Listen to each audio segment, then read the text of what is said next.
What's up, YouTube? IDTV here. I'm your host, Lance Dufault, and today I'm going to be talking to you about Netflix and Tesla.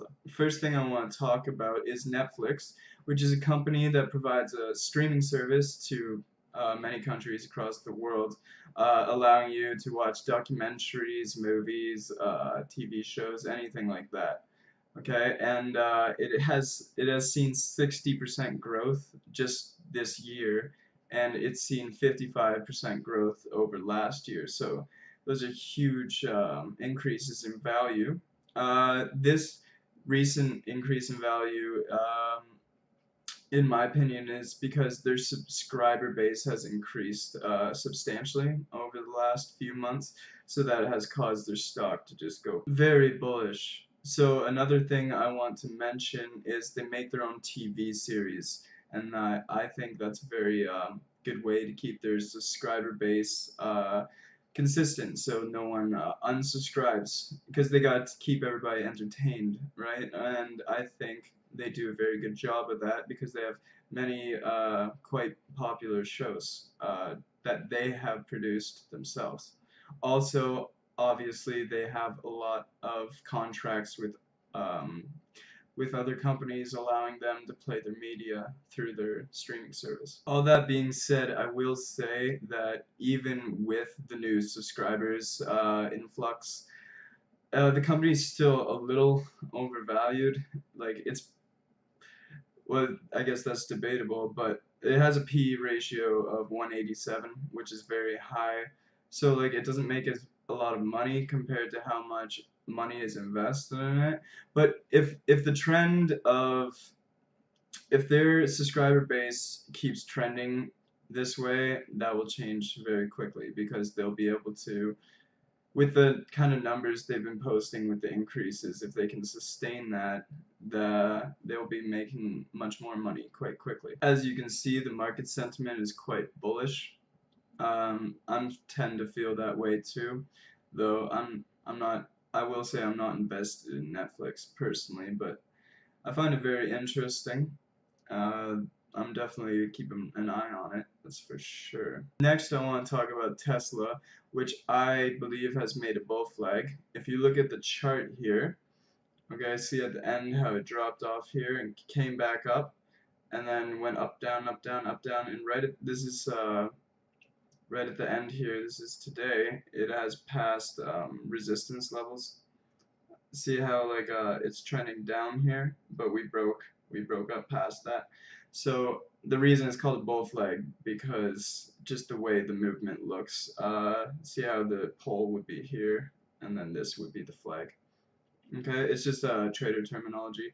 So I believe this will move at least into the 330 to 350 zone. That's just prediction though. It doesn't mean I'm right about that. The big news I want to tell you about today for Tesla is that their biggest competition is Chevy. They have the Chevy Bolt with it, which is an electric vehicle, and since Tesla is finally starting to produce a good amount of Model 3s, customers are more confident that they won't have to wait as long to get their Model 3. And the Chevy Bolt, which is the fourth best-selling electric vehicle in America, the next top three, Tesla has those spots. Um, it's lost 19% of sales last month, and that, if you ask me, there's nowhere else for the sales to go. It's pretty much guaranteed the sales went directly to Tesla. Another thing I'll mention is they shut down their production line for the Model 3 last week, which this is planned, by the way. Every time they shut down the line, they improve it to improve its efficiency, which makes their production rate go up.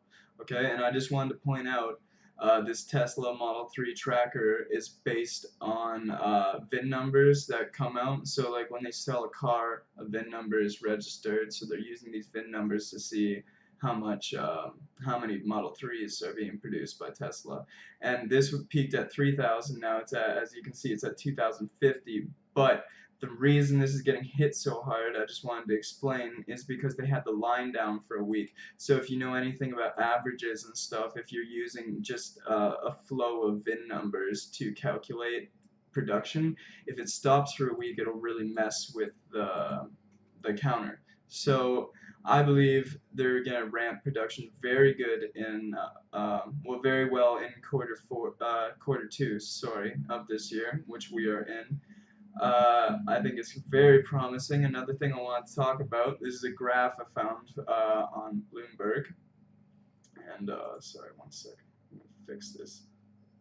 Okay, and this shows how well a lot of negative news is coming out from about Tesla saying they're burning a lot of cash. Okay, and I just want to demonstrate that that is very normal when you are ramping up your production line, because I don't know if everybody knows, it's very incredibly expensive to set up a car production line. As you can see, this demonstrates very well that when the first Model S delivery started, their cash burn was very high, and as they started selling more and more Model S's and stuff, and didn't have to spend so much money ramping up production, their cash flow burn went down. Okay, and this is very easily noticeable. Again, first Model X deliveries, and boom. See, and now first Model 3 deliveries, and as you can see, as Elon Musk is saying, he says they will have positive cash flow in quarters 3 and 4 this year, and I tend to agree with him, and the numbers back that up. Alright everyone, that's all for today. I hope you liked my video. If you did, please hit that like button and subscribe for more good content. Quick disclaimer, this is not financial advice. I am not a financial advisor. This video is for entertainment purposes only. All investments come with risk, and investments are of one's own discretion.